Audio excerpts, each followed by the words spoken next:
Crypto is more than just a fad or speculation. Cryptocurrency is a real solution that the world needs. A solution for the efficient monetary policy that gradually removes purchasing power and wealth from the population and from individuals. A solution for countries where you cannot really trust your currency because it doesn't keep a stable value and you cannot really use it to trade. And it's important to remember this during periods like these when we are in a bear market, so that you get reassured of the reason of why you invested in crypto, why you hold cryptocurrencies, and that eventually you'll need them, eventually they will recover. More than that, cryptocurrencies are a great edge or even an insurance for problems that might happen in your country, problems like hyperinflation. In this video, we'll speak a little bit about the situation in Lebanon with their hyperinflation crisis and how cryptocurrencies are being used there.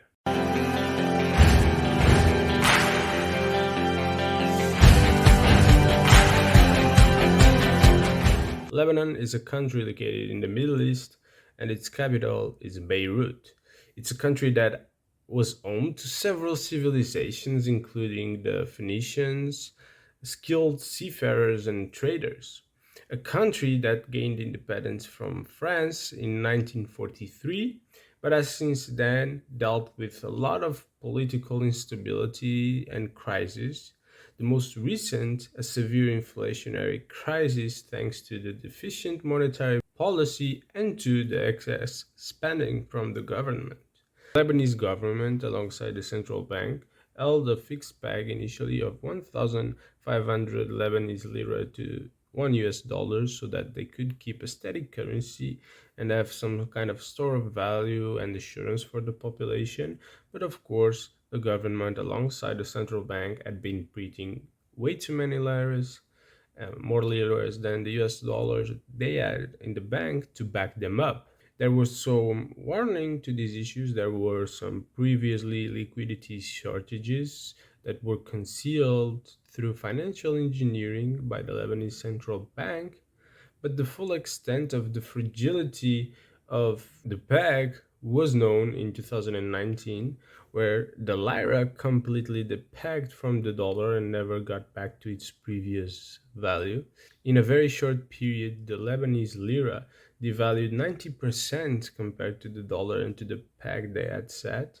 This means that Lebanese families holding their value, their wealth, their savings in lira lost 90% of their wealth and purchasing power in a very short period of time. This was terrible for the population. It had a great impact on the economy.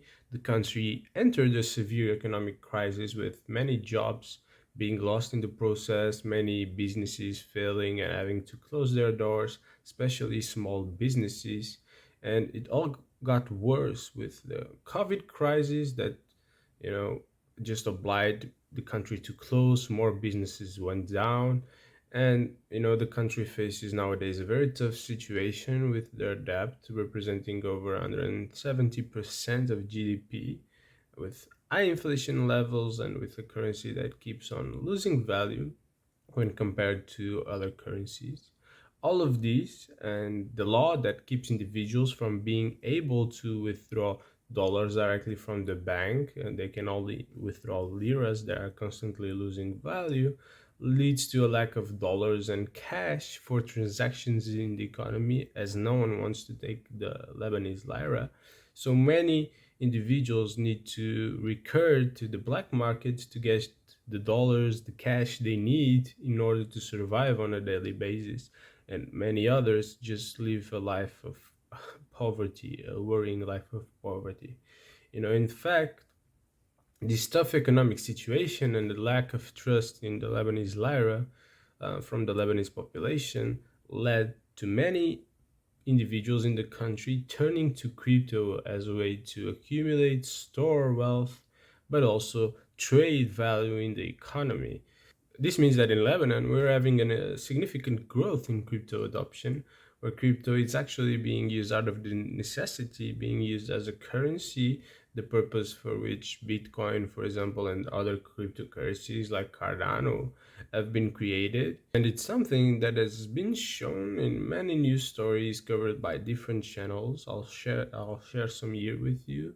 But before that, if you think this video is being interesting and if you like informative videos about crypto, real world use cases, then please leave a like, share this video with anyone who needs to see this, and of course, if you haven't yet subscribed, please do, and turn on the notification bell so you don't miss out on any video.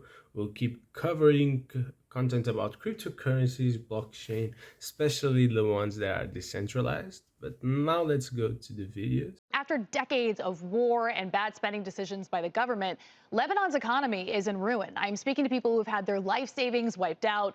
There are fuel shortages and power cuts, a local currency that's lost 95% of its value, and crucially, money trapped in the bank. People are literally robbing banks at gunpoint to demand access to their own cash. And because of this, a sort of shadow crypto economy has emerged. So we're talking about locals mining for Bitcoin, Dogecoin, and Litecoin to earn money because they can't find work. Others are getting paid in Bitcoin by finding freelance gigs on Reddit and then treating Bitcoin like their bank because they think it's the safest way to store their savings. I also spoke to multiple people who are arranging meetings in Telegram to swap the stablecoin Tether for actual US dollars, which they then use to buy groceries. Overwhelmingly, what I keep hearing is that people are desperate for a connection to money that actually makes sense, and decentralized digital currencies that are outside the reach of bankers and politicians makes a whole lot more sense than the Lebanese lira right now. All right, so Mac, let's talk a little bit about some of those crypto mines you mentioned. If there's widespread power cuts and fuel shortages, how does this actually make sense as a way to make money? So it makes sense because of hydropower. So in certain pockets of the country, like in the Shuf mountain range, which is south of Lebanon, there is abundant and inexpensive electricity being harnessed from the Litani River. Now, I spoke to Ahmed Abu Dair. He's 22 years old, and he runs an expansive mining network across the country. Now, he has 40 employees working for him. Some of his mining farms are actually running on solar power closer to the Syrian border. And what I find especially compelling about his business model is the fact that he allows people to remotely invest in his operation and then earn a monthly dividend in crypto. And some of his customers are at the opposite end of the country from where these farms are. In some cases, people are using Tether as a way to get a hold of physical cash. Because remember, even when the Lebanese banks let you withdraw money from your account, there are certain caps on it, and they're taking a huge chunk out of your deposit. So other people are turning to online forums. They're going to Telegram groups to set up a trade. This can be $30 worth of Tether in exchange for physical US dollar bills. Sometimes it's hundreds of thousands of dollars. There are also slightly more formal channels, although all of what we're talking about right now is the black market. But there are these over-the-counter exchange traders who deal specifically in crypto, but they're going to take a cut of the transaction on either end. And then, Frank, there are some merchants who are actually getting into the business of accepting Tether directly. There are restaurants and markets. They just say it's a better way to do business nowadays. 2 years of banking and financial crisis have left people in Lebanon looking for new ways to secure their money. And one of them is Bitcoin. Imogen Kimber reports from Beirut.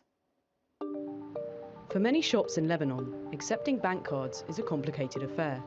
So this car dealership has turned to Bitcoin. We started like a year ago. Of course, we have a crash economy in our country.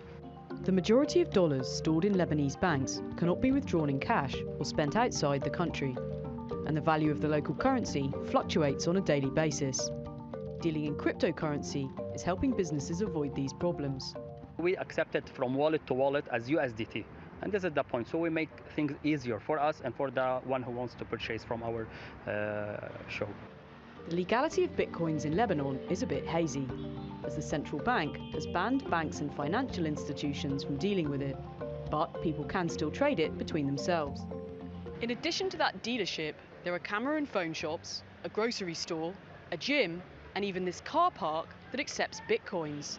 There are also 5 ATMs dotted across Beirut where people can purchase cryptocurrency. The investment spike in Bitcoin began in 2019 when the financial crash set in and banks enforced non-state regulated capital controls. Life savings that were held in dollars were trapped, and those in Lebanese pounds were devalued by around 90%. it is decentralized, it gives anonymity, and it gives me freedom to be my own bank. So if I have a wallet on my computer or on my smartphone, I can receive and I can send, and no one can stop me. If I want to send it to someone else in my country or outside outside my country, I can send it in seconds. Essentially, what cryptocurrencies do offer people a way out from underneath the heavy restrictions the Lebanese banking system has imposed on them. Of course, Bitcoin is volatile, so the value of a person's investment fluctuates. Despite that, many Lebanese people feel it's a safer bet than their own currency. There was $100 billion, that, were in banks, and we found out that, our money got lost, got stolen, got used by our governments without our consent. To me, the banking sector is dead, and no one will ever trust it again. And that is what will make cryptocurrencies grow in Lebanon even more, because when you don't have a state that you can trust, you're going to trust yourself. It's certainly sad to see this situation. It's unfortunate, the situation that Lebanon is living with this current crisis, but it shows the real power and need for cryptocurrencies to have, a currency that you can trust, where the rules are set and cannot be changed by a single entity. When the governments and central banks fail us, you can trust cryptocurrency to be used as a currency, as it has all the necessary properties to do so. Even though we are in a bear market, it's important to never forget that and remember the fundamentals of cryptocurrency, that it's decentralized, it's secured, and is not controlled by a single entity. It's instead controlled by everyone participating in the network. This crisis is happening in Lebanon, but if we are realistic, hyperinflation is something that can happen anywhere. If you look at the US, for example, the high levels of debt combined with the constant money printing might lead to a similar situation closer than you think.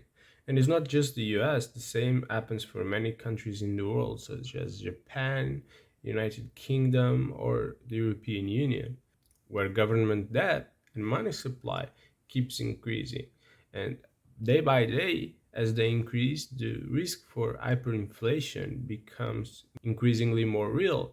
And the thing is, like, hyperinflation is something that will happen from one day to the other. It's from the moment that the majority of people see that they cannot trust their currency, they'll stop wanting to accept it and to trade with it. And what happens is that from a moment to the other, the currency loses almost all its value.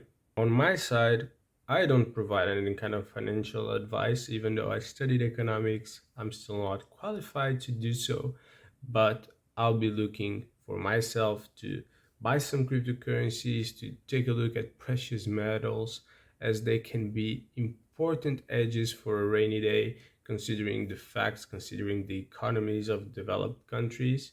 But on your side, you do whatever you think is better for you and for your family. However, if you like crypto, you care about real world use cases, and you believe it will have an impact in the world, then you should definitely check this video on Empower, that is using cryptocurrency to provide competitive loans in Africa, loans that allow Africans to be able to own their houses because they can finally have some fair rates, lending rates, to be able to buy homes. The video will be here in the end screen for you to watch after you finish this one, for you to watch next. And on my side, thank you so much for watching, thank you so much for supporting, and I'll see you in the video about Empower.